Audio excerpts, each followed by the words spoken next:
Puntland aad loo siyaasadeeyay runtii aad iyo aad ayaan shakhsiyan aniga uga xumahay wasaaraduna runtii waxa ay ku faraxsan tahay ma aha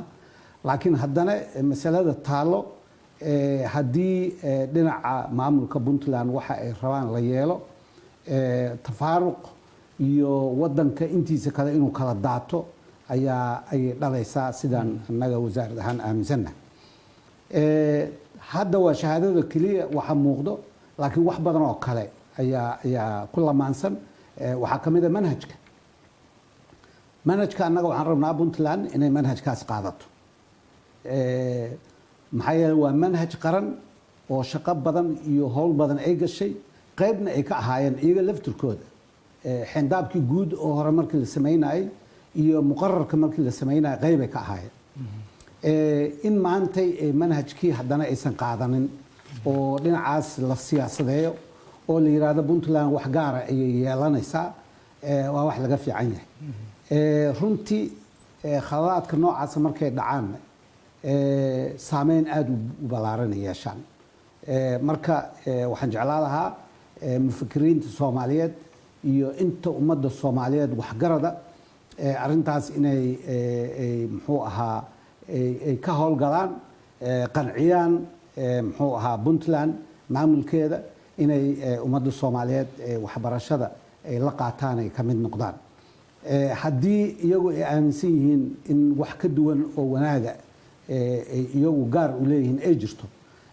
inay soo bandhigaan oo mataqaanaa wasaaradda iyo wasaaradaha kale ee maamul goboleedka inta la fariisto ay yiraahdaan war wixiina markaan aragno waxaan oo ka faa'iido badan aan haynaaye hal la kordhiyo hal lagu wanaajiyo dialogaas inuu tago ma aha laakiin waxaan qaba anaa og anaana aqaano ilaa haddana waxa weeye mataqaanaa anaa iskoobayo waa fikir laga fiican yahay marka waxaan jecelahay inaan u abiil gareeyo ummadda Soomaaliyeed ee mufakiriinta ee waxgaradka inay muxuu ahaa markaan lagu kabnaado Puntland mataqaanaa mar raba in loo caqliyeeyo laakiin lala taliyo inaysan ummadda aysan ku sii dheeraanin ardadaas dhibaatada siyaasadeed ee la dul saaray waa run arrintan mudday taagneed waana soo noqnoqotay runtii waa nasiib darro aan dhihi karaa midda kaliya oo annaga wasaarad ahaan aan samayn karno waa inaan dhaqankii hore aan ku soconno oo ah inaan arday aanan imtixaan ka qaadan shahaado iska siino taasna dhowr mar aan fasirnay aadaan u fasirnay inay xaq darro ku tahay intii imtixaanka gashay balse waxaan aad ugu baaqnay maamulka Puntland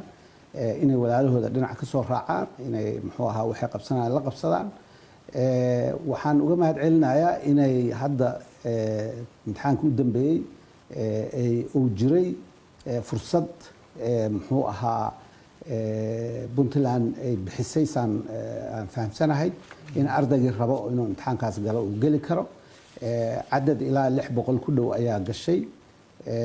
muxuu ahaa oo wax la qaybsaday walaalahood runtii aadan u amaanaynaa ardadaasi waalidiinta go'aankaas gaaray